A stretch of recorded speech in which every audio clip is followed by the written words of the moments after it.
Olá! Hoje a gente vai conversar sobre 1 Coríntios, capítulo 3. É um capítulo bem interessante porque Paulo lida com umas divisões, uns problemas internos lá na igreja de Corinto. Exato. E ele não mede palavras, né? Vai direto na questão da imaturidade espiritual do pessoal lá. Parece que eles estavam meio que empacados, agindo como crianças mesmo na fé. Ele usa aquela metáfora do alimento, né? Que teve que dar leite porque eles não aguentavam alimento sólido ainda. E a causa disso, ele diz, eram os ciúmes e contendas. Isso. Chega a perguntar: vocês não são carnais? Tipo, agindo só por impulso humano, por rivalidade? Porque um falava, eu sou de Paulo, outro, eu sou de Apolo. Parece que o foco estava mais na pessoa do líder do que na mensagem em si. Justamente. E a gente precisa lembrar que Corinto era uma cidade que valorizava muito a retórica, os mestres, sabe? Ter o seu filósofo preferido. Paulo está combatendo essa mentalidade dentro da igreja. Faz sentido. Ele fala, olha, eu, Apolo, a gente é só ministro, servo. Cada um fez sua parte, um plantou, o outro regou, mas a parte crucial, o crescimento, isso aí vem de Deus. A lealdade não pode ser para nós, servos. Essa imagem da agricultura é ótima, né? Eu plantei, Apolo regou, mas Deus deu o crescimento. Coloca todo mundo no seu lugar, né? Os líderes são instrumentos, Deus é a fonte. Perfeito. E ele continua com outras imagens fortes, fala que os crentes são a lavoura de Deus e também o edifício de Deus. E isso, essa do edifício é bem marcante. Paulo se coloca como um prudente construtor, alguém que lançou a base, o fundamento, e esse fundamento é único, é Jesus Cristo. Não dá para construir em outra base. Certo. Mas aí vem um ponto-chave, um alerta. Não basta só estar no fundamento certo. Tem que prestar atenção em como você constrói em cima dele.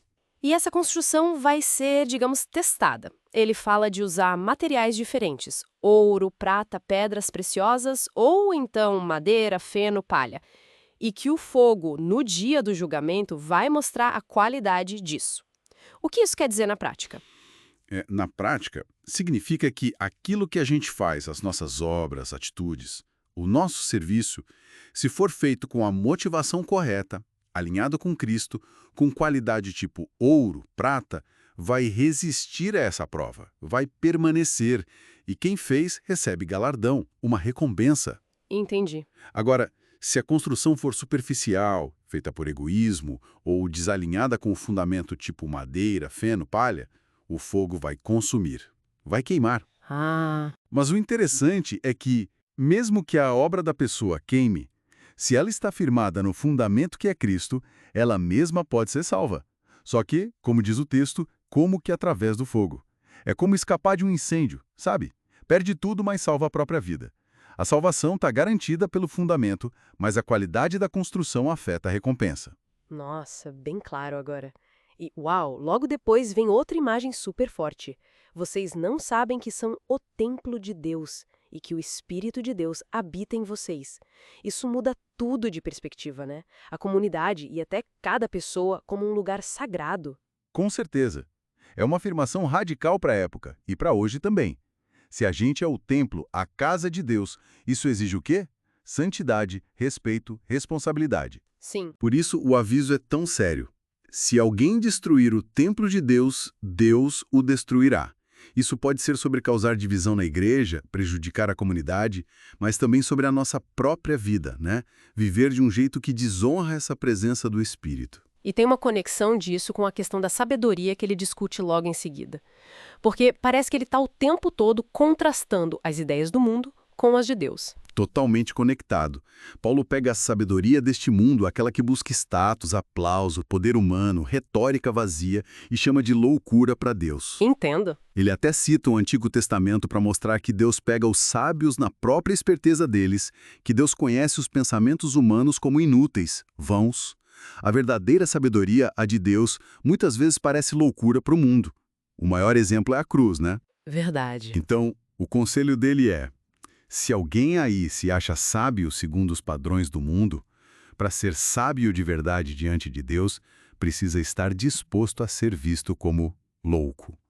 É uma inversão total. É uma virada de chave mesmo, e o final do capítulo amarra tudo isso de forma brilhante. Parem de se gloriar nos homens. Não importa se é Paulo, Apolo, Pedro, ele diz que tudo pertence aos crentes. O mundo, a vida, a morte, presente e futuro.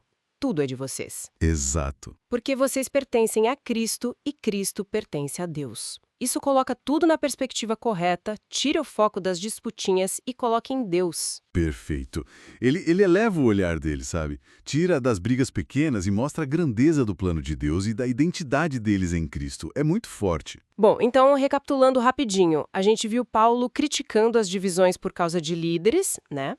Depois, a ênfase de que é Deus quem vai ao crescimento espiritual, não o homem. Aham. Falamos sobre Jesus, seu único fundamento possível, e da importância de como a gente constrói nossa vida sobre ele, porque isso vai ser avaliado.